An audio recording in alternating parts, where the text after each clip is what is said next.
Hello everyone, I am Faisaluddin. आज का topic है हमारा shot put. Shot put athletics का एक गेम है। एथलेटिक्स में दो पार्ट में डिवाइड किया गया है, एक है ट्रैक और दूसरा है फील्ड। लेकिन आज हम फील्ड के बारे में बात करेंगे। फील्ड में हमारे थ्रोइंग इवेंट्स, जो कि 4 इवेंट्स होते हैं। Number 1 shot put, number 2 javelin throw, number 3 hammer throw, number 4 discus throw. लेकिन हमारा जो आज का टॉपिक है और हम जानना चाहते हैं शॉट पुट के बारे में कि शॉट पुट की टेक्निक क्या है और शॉट पुट कैसे किया जाता है। तो सबसे पहले हम बात करते हैं शॉट पुट टेक्निक्स को सीखने के लिए 3 टेक्निक्स होती हैं, जिसमें से आज हम पेरी ओपनिंग टेक्निक्स के बारे में जानेंगे। सबसे पहले हम शॉट पुट की पेरी ओपनिंग टेक्निक के बारे में जानने से पहले इसे 6 फेजेस में डिवाइड किया गया है। सबसे पहले grip, second stance, third execution, number 4 follow throw, number 5 delivery, number 6 और लास्ट रिकवरी। 6 फेजेस को एक्सप्लेन करने से पहले हम आपको बताना चाहेंगे कि जहाँ पर हम शॉट पुट फेंकने की टेक्निक्स को लेते हैं, जो कि हमारा सेक्टर, जिसे हम डायमीटर के तौर पर देखते हैं।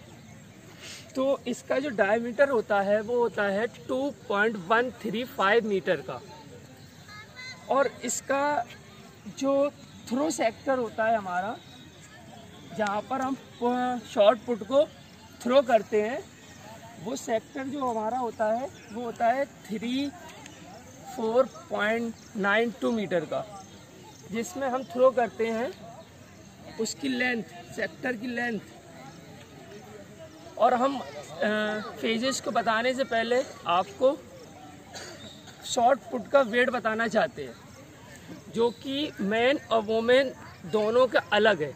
मेन का हमारा है 7.26 किलोग्राम और वोमेन का है 4 किलोग्राम, जो कि स्टैंडर्ड लेवल पर यही वेट दिया गया है। हम स्टार्ट करते हैं। जैसे कि हमने आपको बताया था कि टेक्निक्स फेंकने के जो फेसेस बताए थे, अब हम उसके बारे में बात करते हैं। जैसे ही हमारा शॉट पुट है, तो हमने आपको 6 फेज बताए थे, जो कि सबसे पहले हमारा है ग्रिप। तो शॉट पुट को ग्रिप करने के लिए सबसे पहले हमें हमारा जो पाम है, इसके ऊपरी हिस्से पर हमें शॉट पुट को पुट करना है। और उससे पहले हम आपको बताते चलें, शॉट पुट में 2 टेक्निक्स होती है ग्रिप करने की।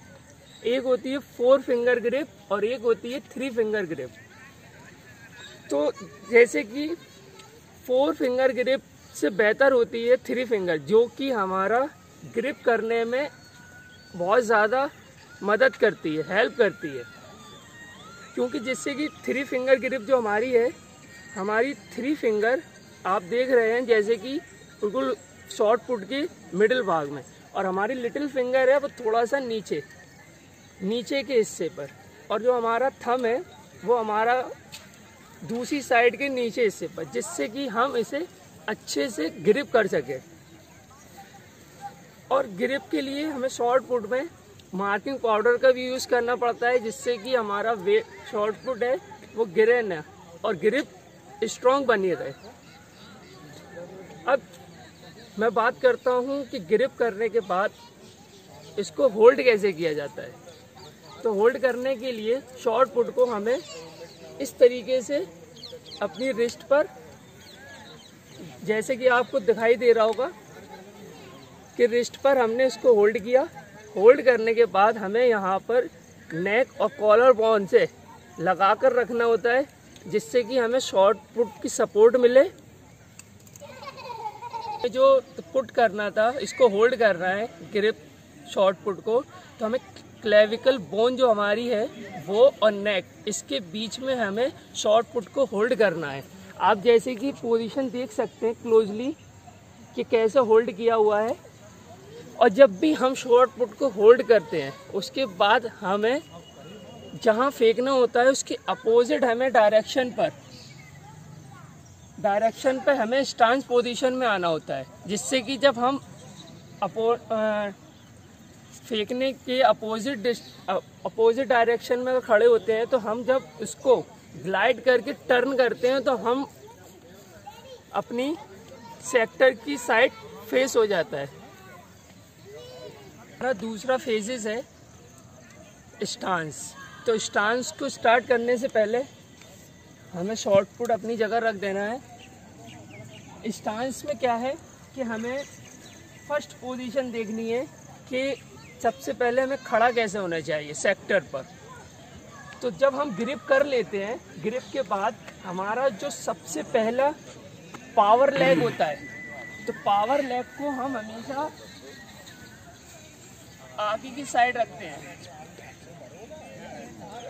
ठीक, जो हमारा पावर लेग होता है तो वो हमारा आगे की साइड रहता है, और जो हमारा रियल लेग होता है वो पीछे की साइड रहता है।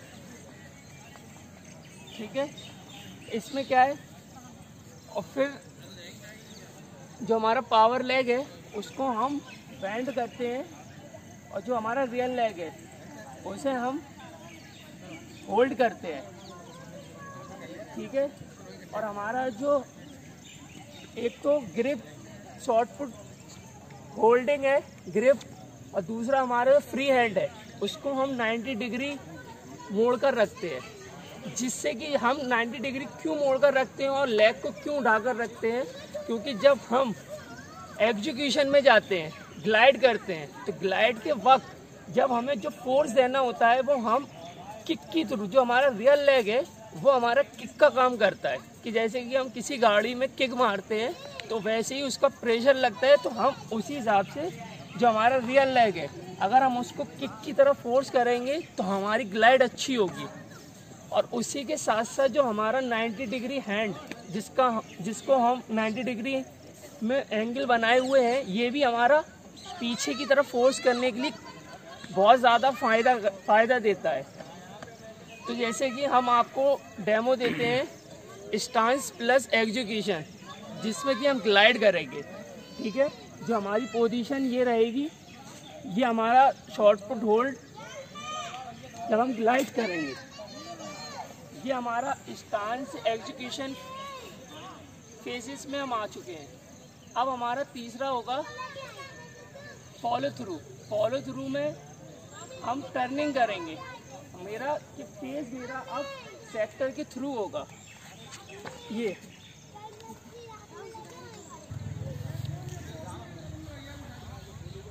एग्जीक्यूशन फेस में हमारी बॉडी जैसी स्टांस पोजीशन पे थी, सेम वही मेरा फेस रहेगा, मेरी बॉडी पोजीशन वही रहेगी। इसके बाद हमें टर्न करना है। टर्न करते वक्त हम एग्जीक्यूशन फेस को लेते हुए टर्निंग करेंगे, इस जैसे कि लाइक ठीक। इसके बाद हमारा जो चौथा फेज है वो फॉलो थ्रू। तब हम पुट को, जो शॉर्ट पुट है हमारा, वो हम फॉलो थ्रू करेंगे जब तक कि हम शॉर्ट पुट नेक्स्ट फेज पर, मतलब डिलीवरी फेज पर, जब हम पुट को रिलीज ना कर दें अपने पाम से, तब तक मेरा फॉलो थ्रू एग्जीक्यूशन चलता रहेगा। इसके बाद फॉलो थ्रू के कंटिन्यू में हमें शॉर्ट पुट को डिलीवर करना है। और देन जब हम टर्निंग करते हैं, टर्निंग के बाद जो रिकवरी फेज बनता है हमारा, तो फेंकने के बाद जो रिकवरी है उसको हमें तुरंत अपना जो रियल लेग मेरा बन जाता है उसको हमें तुरंत बैक में लेना है, जिससे कि हमारी बॉडी सेक्टर से बाहर की साइड ना चली जाए। अगर ऐसा होता है तो हम फाउल हो जाएगा, जिससे कि हमारा जो शॉर्ट पुट है वो कैंसिल हो जाएगा। हमने सारे फेजेस को कवर किया है। अब हम आपको पूरा कंटिन्यू पुट के साथ डेमो देंगे। ठीक है, हम सारे फेजेस को एक ही बार में कवर करेंगे। ठीक है, सबसे पहले आपको बताया था ग्रिप, ग्रिप के बाद स्टांस,